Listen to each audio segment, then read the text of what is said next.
All right. Welcome to your first drawing demo, figure drawers. Um, so I got kind of a weird setup here. My tablet is dangling from a apparatus that I bought, so it might be a little shaky. But that being said, should work. Plus, I can't really see what I'm doing, so hopefully you see what I'm doing. I mean, I can kind of see. All right, so you guys see that up in the upper right corner. We're going to be doing the face. We're going to be practicing the face. I think the model I put on D2L, hopefully y'all can maybe zoom in on her face. If you want to focus on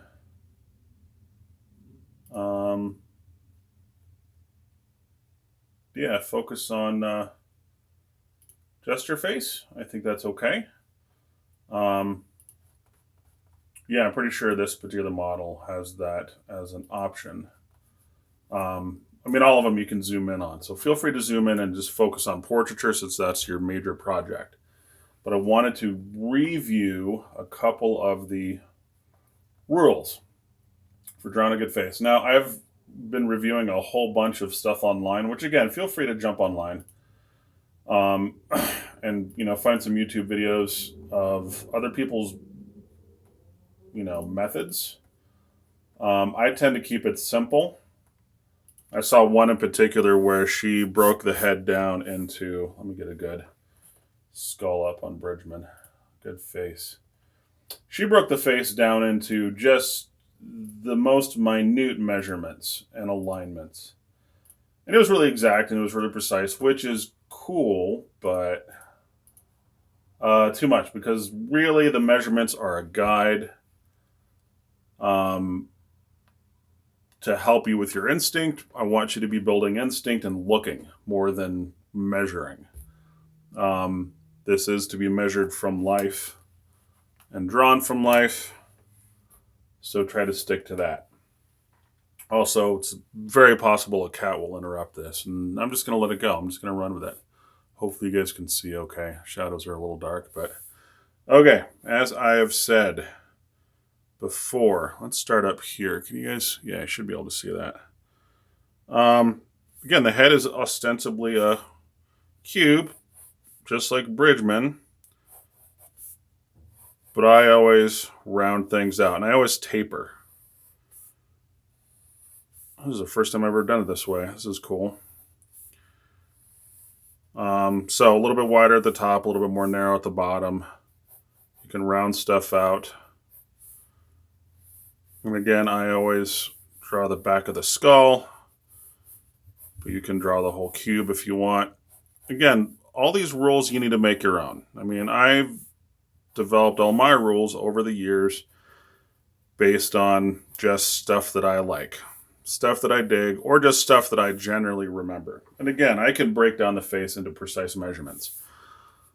But I just keep it simple. So, I always draw in the center axis of the face and curve it, since we're dealing with round things. And then about halfway, again, draw a cross contour across the front half, horizontally and vertically. Now, since I'm drawing this with a downward curve, that means I'm looking down, right? I'm looking down on the face because I can see the top of the head. So here's the top of the head. I'm looking down at the top. If I were to do this from the bottom, right, I'm looking down. I can't see the top of the head. Here's the brain case. Here's the beneath the chin. Again, you'd kind of do the same thing, but maybe do it that way. That's a little bit high, right? So that's why we do that. That looks about even. I have my eraser here if I don't like it though, and I like it enough.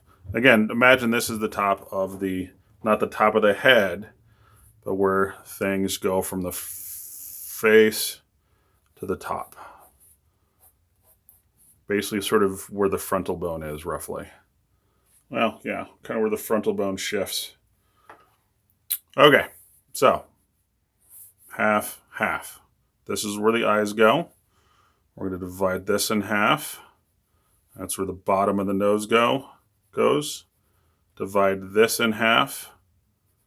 And that's where the mouth roughly goes. Now again, one of the videos I saw had way more precise measurements. In fact, they brought this over and this aligns with the center of the eye. So if that's something that you care about, so we're going to draw an eye in here. That actually looks pretty good.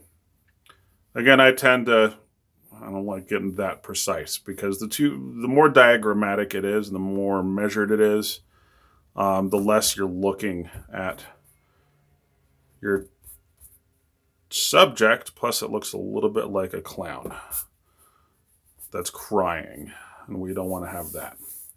All right. So that looks halfway decent. Now, side of the head, half. And this is also in Bridgman too, and half. Now this line, I can push back that way a little bit because we're looking at this thing in perspective. And so these squares are going to be smaller than these squares. This is where the ear, top of the ear starts. It aligns with where the eyes are. It comes just down here a little bit. And again, just do a little sort of half of a heart shape to start. And then, of course, this is where the jaw is. And feel on it on yourself. The jaw meets where your earlobe hits. And that's usually about halfway. So you can knock in the jaw, throw in your brain case, kind of comes down here. Again, everybody's different. And so as you're doing these measurements, look at your topic. Look at your subject and make sure that you're paying attention to their variances, right? And I can just make little teeny adjustments. The one cardinal sin that I always see with faces, other than getting this stuff wrong, is missing the brain case. If you don't make this big, then the person's going to be missing the most important part of the human head, which is the brain, in my opinion. All right, it's a huge mistake. And if a head or a face looks off, you're not sure why, double check your brain case. If it's not big enough, it's not big enough. Mine's actually a little bit too big, but that's okay. You can just make little teeny adjustments. Okay, so here's our jawline. Here's our chin. Cheekbones are roughly here. Eyeballs. Nose, which, I mean, again, to start, you could just do a little triangle, right? Why not?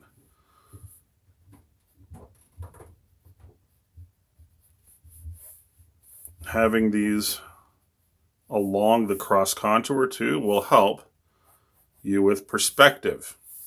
One of these assignments right here is the head in perspective. And so it's taking this cube and all of the elements and making sure they are receding in space properly. So if these line up, the eyes line up, and they're not going to look lopsided even if you have a face that is at an interesting or an odd angle. Now this person kind of looks like an alien a little bit because there's no details, but we can start to fill stuff in. In fact, I think her forehead's probably a little bit too big. But again, I can just knock this down a smidge. I don't know why it's a she. All right, knock this down a little bit, and that's just going to give us more room for hair.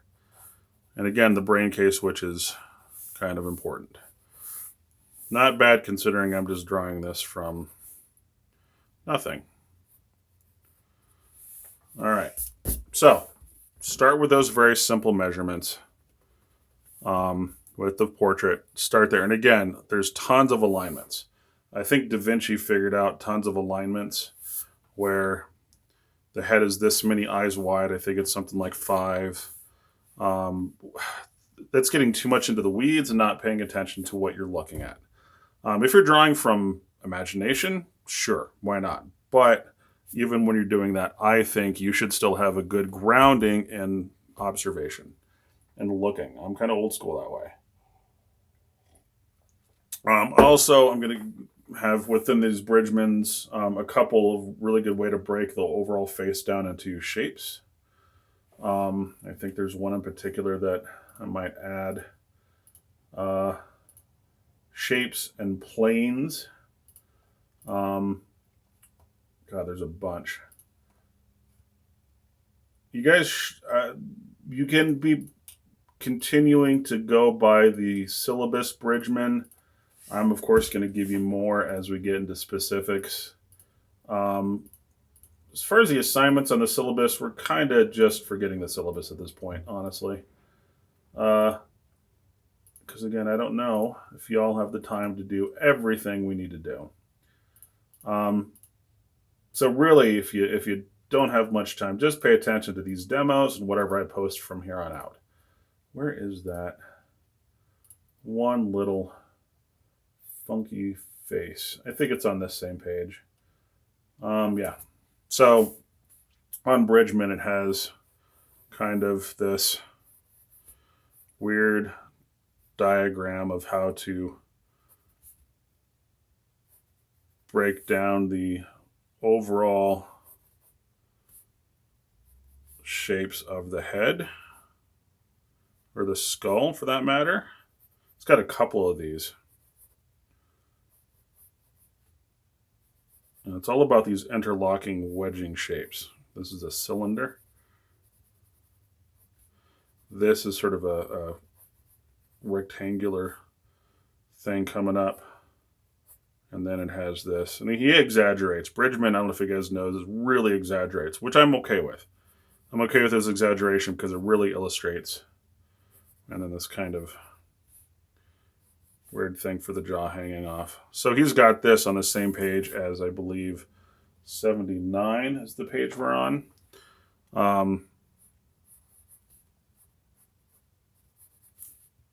So that's the front of the skull. If you think about it, like the mouth and the nose is kind of on a cylinder, especially the mouth. Then you have the cheekbones, essentially, which are above and to the next to the eyes. And then you sort of have the forehead and then these nice tapering shapes. So that's in there, along with 79. There's one that's more three-dimensional. And maybe I'll throw that in there as well. Again, I just like the way Bridgman breaks things down. If you're afraid of doing heads, just do copies. Do copies, do copies, do copies of Bridgman. He's got a ton. He's got all the, oh, there it is. He's got a ton of anatomy. So yeah, I'm having you all do page, maybe not 67. Here it is. So I'm going to throw in 66 here too. 66 is optional. But again, it kind of takes this, but it's in more 3 dimensions. So it has this sort of round thing. But it goes sort of this way. And then he has this. Basically a, kind of like a Lego piece almost. Sorry, I got Legos in the brain. Right? Here's the sort of the side. It throws in some value to help you out. Right? So it's kind of like this wedge shape. And then a cylinder.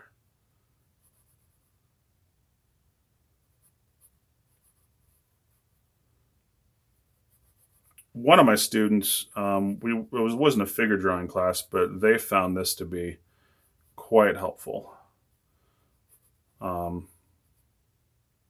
So this is on page 66. So again, it's sort of a cylinder where the mouth is, and then you have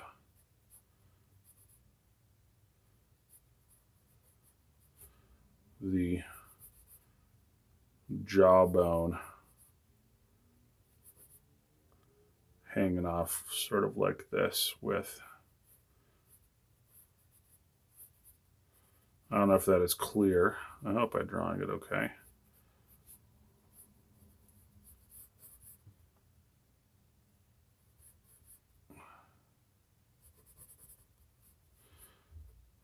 It's not great, but he breaks down the face into these sort of interesting wedges. And this needs to come up a little bit. It's actually forward. It's ahead of. There we go. Anyways, find that on page 66 of Bridgman. This little guy, if you want to find him. It's fun to draw. And again, kind of breaks the head down into interesting wedges and shapes and stuff. That might help you out. Again, this is optional. These I want you to do. These are good. Okay, measurements of the head. Now we're going to do some more specific anatomy. How to draw things. Again, I showed you guys how to draw. Make sure this is showing up. The eyeball, right? Really quickly, but I want to get a little bit more specific. Your eyeball, the whole eyeball, is really quite large. And I think it helps me remember that underneath the eyelids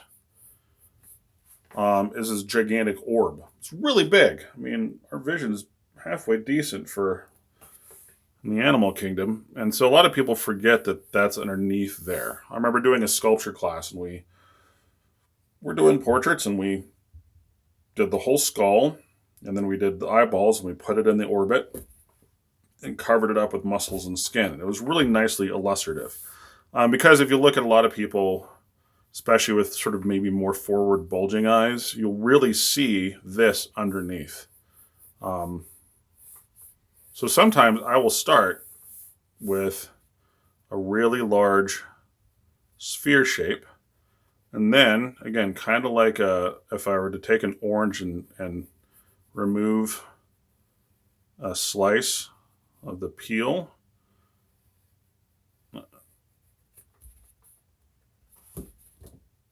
imagine kind of cutting out a small slice of an orange peel, right? And so you'll have the cross section of the slice, right? That's the rind of our eyeball.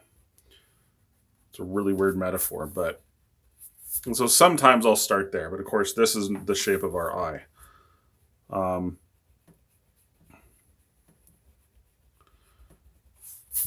But knowing where this orb is kind of helps you might be able to position, where's the brow? And some people's eyes are really inset and it's hard to see.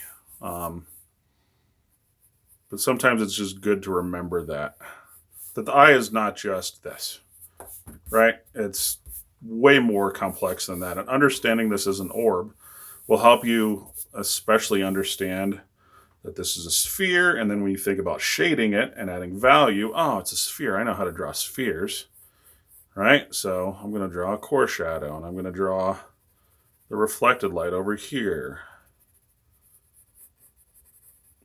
And if you're drawing this over the entire eye, the area, you're going to really help understand the values going on in the eye socket by just imagining, all right, well, there's just an orb underneath there.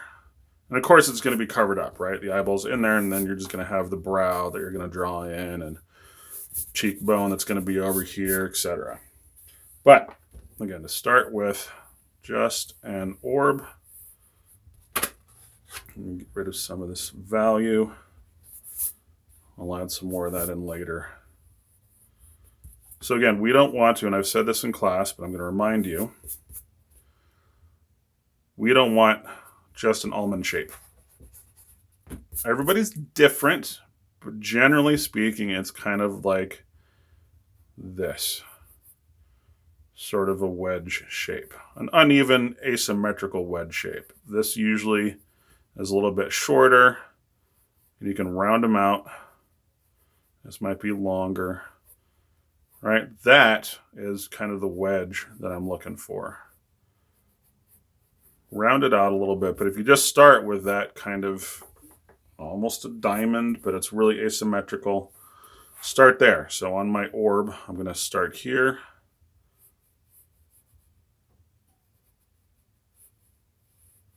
I think that looks better.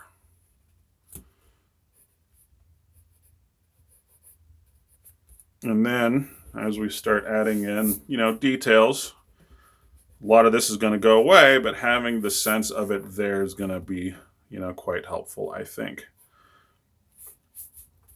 So again, start there. And then depending on where the person's looking, and again, understanding that the pupil is a lot bigger, it's quite large. It was right there. So that looks freaky because it's a floating eyeball floating in space, but as a piece of the whole, I hope that makes sense. Her eye is just too small. Again, just keep in mind the eyeballs are quite big. They dominate a large part of the face. When you draw the skull, you'll see how big the orbit of the eye socket is. It's gigantic because it's holding quite a lot. All right, so there's your eyeball shape. And then everybody's different. Remember when I pointed out Josh had slightly more, some people have more, maybe that sort of bit of fat or muscle right there. And so that changes our shape just a smidge. Some people are more narrow, some people are rounder, wider, but start with this and then adjust this shape as you need it. But again, if you're worried about it, if you are terrified of drawing faces, start here. This gives you step one. Step one is taken care of, and you can stop there if you want, honestly. To at least get the basics in there, and then just make small adjustments. Again, really small adjustments is usually all we need. And usually, here's the tear duct. We can throw that in there. We have this. Some people have more. Some people have less. Again, some people have larger bulging eyes, so you could really get the sense of that orb. All right, now let's do the nose. Now I'm going to use a reference. I'm using Bridgman as my reference here. The nose, let me fast forward a smidge. Again, Bridgman does a good job of breaking this down part by part. Now on page 86, again, I'm not asking you to do it. Page 86 has a couple good planes. They break it down into just planes. So here's the brow, and it's just a triangle, but a three-dimensional triangle, right?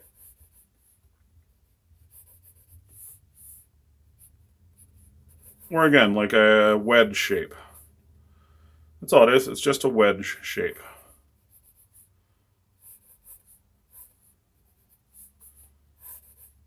Start there. Not bad. Again, if you're just doing that along our measurements, kind of the bottom, it's a triangle shape, and it comes up to the brow. That's not bad. She looks very angry. She's annoyed that I'm not drawing her very well. But this gives you a pretty decent reference that you can start, okay, well, the shading should go there. There's the top, there's the bottom, etc. So that's on page 68, or 86 rather.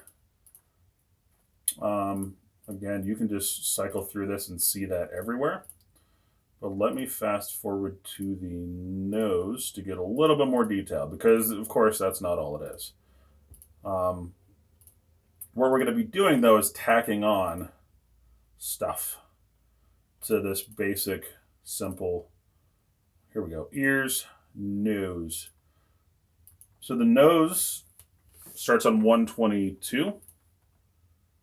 Well, 121 really, but 122 is where it gets into sort of the cartilage and all the anatomy. Again, I'm not requiring you to do any of these, but if you worry, I really stink in noses, well, pop up on Bridgman, and starting at 122 is where he really breaks stuff down. So to add to this, the front of the nose, honestly, I always see it as kind of like a serpent's head. You guys know how serpents, poisonous snakes, are always sort of a kind of a diamond shape, right? This is the case with thumbs too. Thumbs always sometimes have this shape. right? And so looking down, here's the bone, here's the nose. A lot of times it looks like that. So you can oftentimes, starting right about here, that's where we get the bulbous part of the nose. And sometimes people are pointier.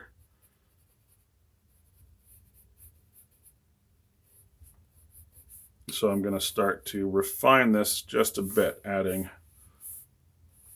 little bit of detail. This stays, keep that angle there, but I might just start erasing some of this stuff. So it's kind of a diamond shape sometimes. Some people it's narrower, some people the bridge of the nose is much more narrow. Some people have, of course, more of a curve to the bridge of their nose.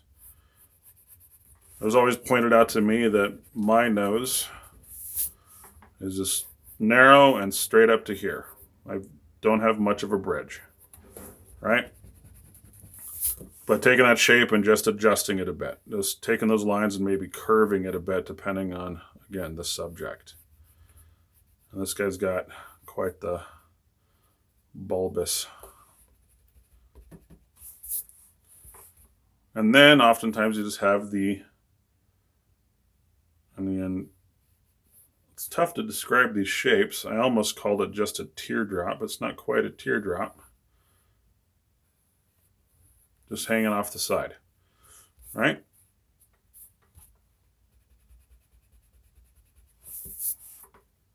But you guys can see how just starting at makes this easier for me. I don't like drawing noses. This comes down to the middle. Here's your nostril. I don't like drawing faces either. I've never been incredibly good at it.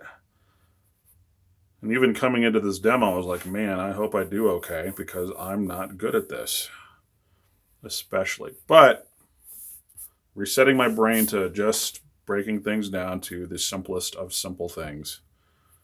Keeping it simple, starting off simple, and then I can make something that looks halfway decent. Now, again, I'm going to have to refine this. All these extra lines I'm going to get rid of. Sometimes you could just barely see the bone. And oftentimes that you can see the bone. I'm going to make this a little less bulbous. Knock that down a smidge. I'm exaggerating. Again, I like exaggerating to make a point.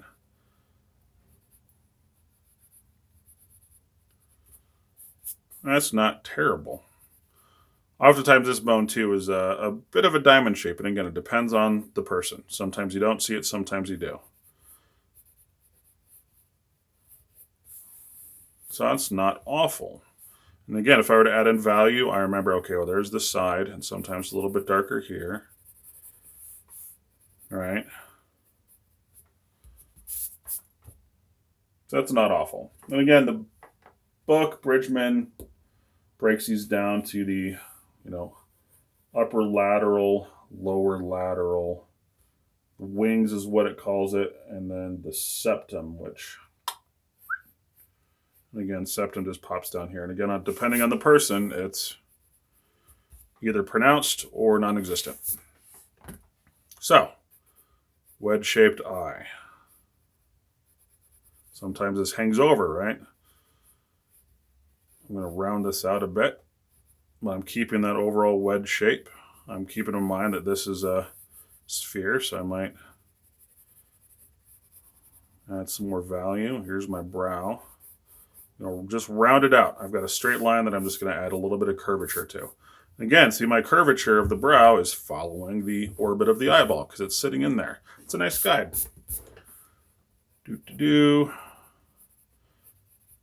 So, again, just from basically this kind of shape and this kind of shape, right? I'm going to draw those back in so you remember them. Here's this shape. And then just a big old sphere. From those two simple starting points, this comes up a little bit more, doesn't it? I've got there. And this is completely made up and invented, and I'm terrible at doing that. Now again, this might be more round and less flat. Right now this looks really flat, but I might round it out, soften some of these shadows. Again, really pay attention to what the book calls this sort of lower lateral part of the nose. It's the cartilage. Pay attention to the individuals because usually this is different. The shape of the bridge is different. Whether or not you could actually see the nasal bone up here, etc. Okay. Eyes, nose, and mouth. Now I was researching mouths, and on page 126, I'm going to actually write down the page numbers here that you could see what I'm looking at as I'm drawing. So this is 122. I can't remember where the eyeballs were, but this is 66, right? I'll find the eyeball in a minute. Oh, here we go. Here's the eye. This is where it starts. The way he teaches it is slightly different than what I just did. But the eye starts at 116.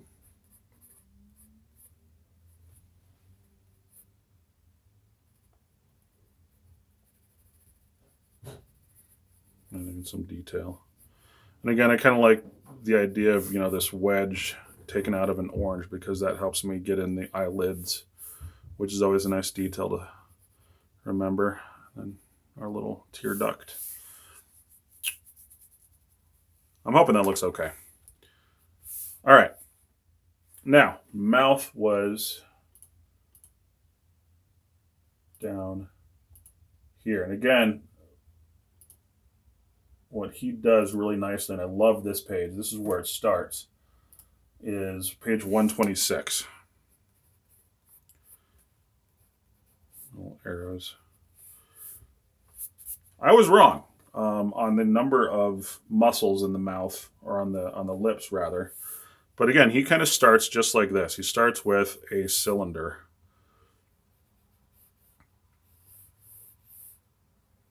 And so he literally draws a cylinder.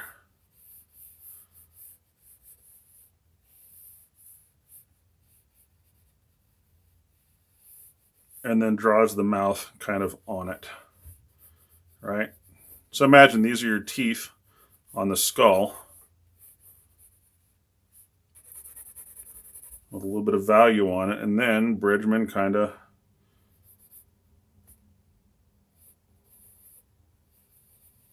draws a mouth on it. So this is on 126, and it's a kind of a cool little drawing.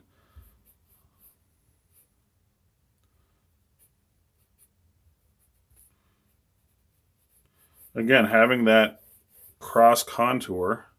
So even on this, maybe I should, make her smile. Or at least just have this cross contour go the way the face is going to make it look, again, like it's sitting on top of, right, a cylinder. So this is a little bit, I'm going to erase this because it's not quite fitting with my drawing. But 126, this is where it starts. And he just has it on a cylinder, which again really helps you place it in perspective and understand it as a three-dimensional form. So that's where the lips starts. I'm going to erase that because I need to move this back up a little bit and place my directions kind of that way.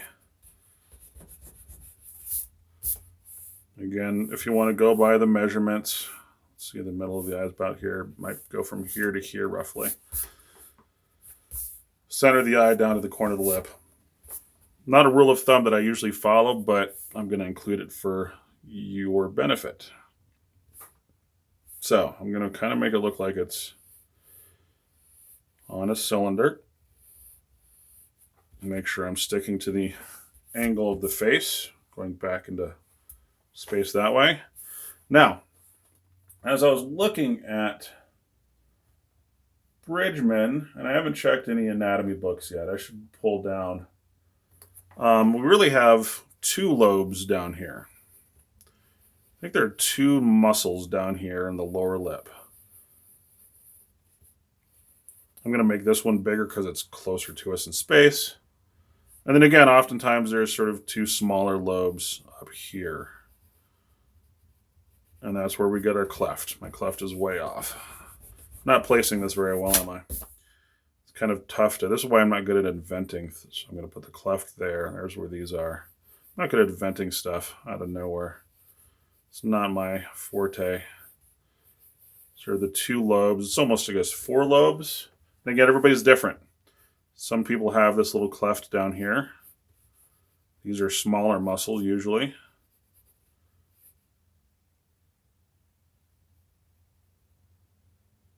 And if you look at Bridgman, sometimes there's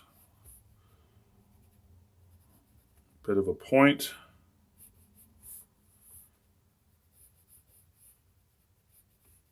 And again, depending on who you're drawing, this will be either more or less pronounced, right? Thinner lips, fuller lips. But looking at Bridgman, there's oftentimes muscles down here, right? Everybody's generally different, but sometimes that's the case. So I like having these round things because, again, it gives me a reminder that this is round.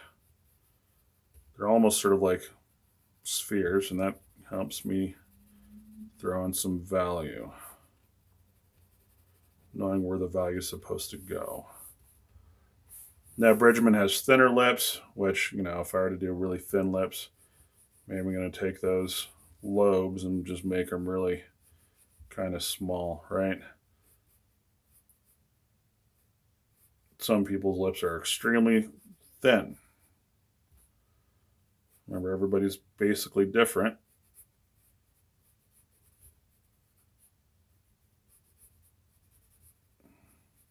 Some people's cleft is pronounced.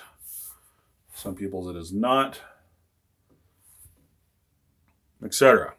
So again, depending on your subject, look at, all right, well, it's thin, it's thick, and I'm just going to draw sort of the 4 lobes, and I'm going to even this one out because it's going to be different than this one. I wanted to pronounce the lobes more here so I can give you, sometimes that's really pronounced too. You can really see a,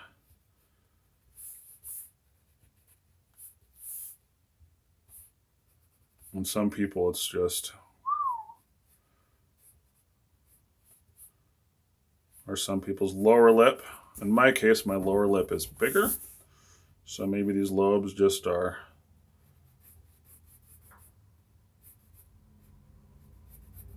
more pronounced. And again, these are just small adjustments I'm making. Some people are very square, right?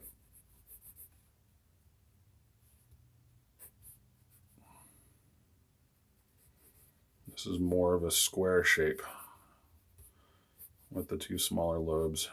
Anyways, if you want to, just go ahead and make yourself like a page where you just practice anatomy. And the more you practice these steps, again, starting with a basic shape and then refining it, starting with a basic shape and then refining it, starting with some basic shapes and then refining them,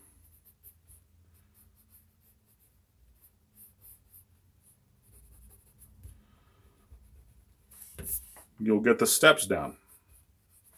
And then as you refine, that's when you really pay attention to your subject to figure out exactly what those little teeny lovely nuances are. Okay. I think that's pretty good for now. Brow. And then, yeah, just start knocking in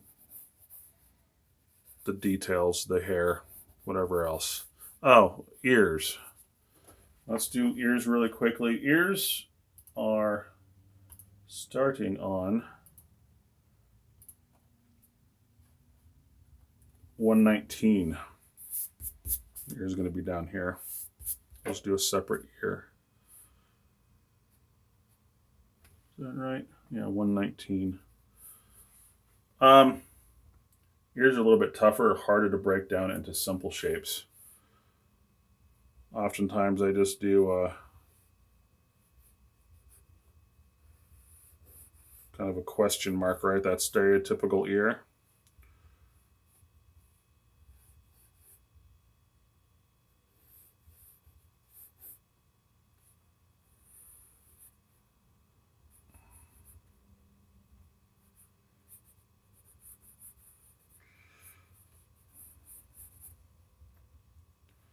Ear's a little bit harder. So start with that simple question mark, and then oftentimes I'll just do the sort of the outer part.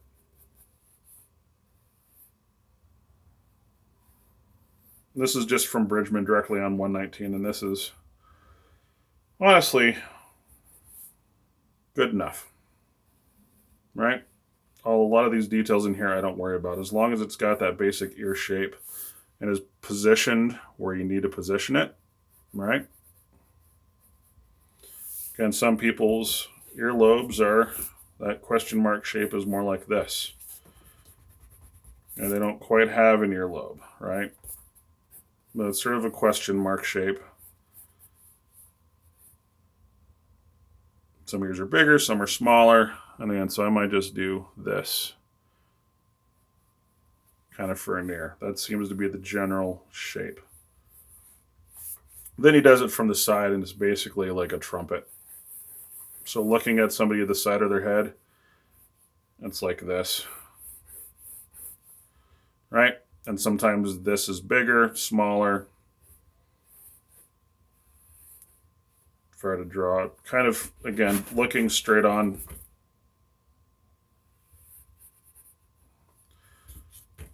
Here's my question mark. Here's my earlobe. This comes in. And this might be a little bit smaller. Again, 119 ears. That's where it starts. It's right before the nose section. Okay. I was going to draw a whole face for you, but I think this is getting pretty good and I'm occupying a lot of time. This is already 42 minutes long. All right. That's enough talking from me. I'm going to talk about your assignment really quick. Again, I need to see a selfie.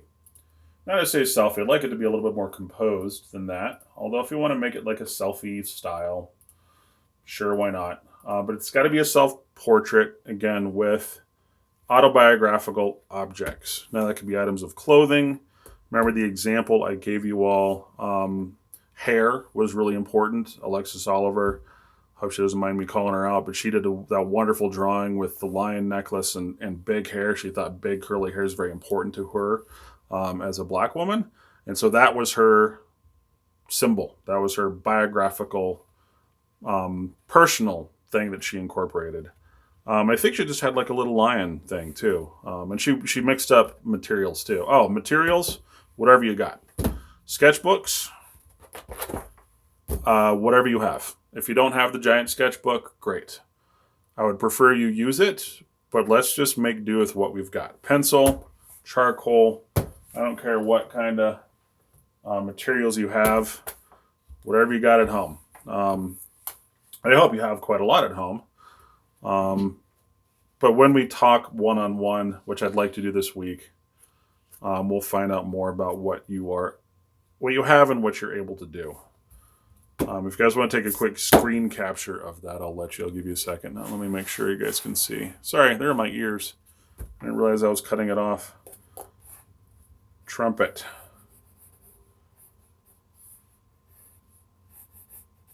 Question mark.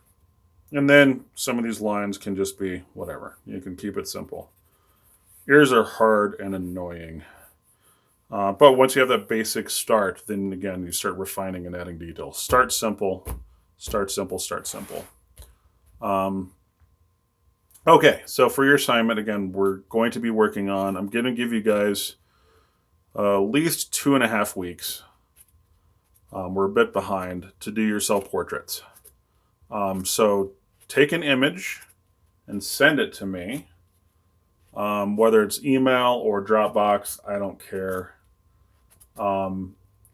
and so I can see it. And I'm going to make adjustments to them in Photoshop. I'm going to get rid of the lens correction, that lens bulge, so that your faces don't look so bold. I've been watching so many online videos lately because everybody's online, and everybody's nose looks gigantic because they're right in front of the screen. And so we're going to take that away to make sure that it's accurate, compose it nicely, and then big paper and pencil.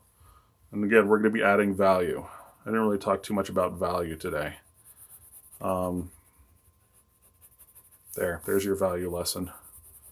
Remember, it's a box. Front side, light side, dark side. Again, with core shadows generally in here, reflected light here, right?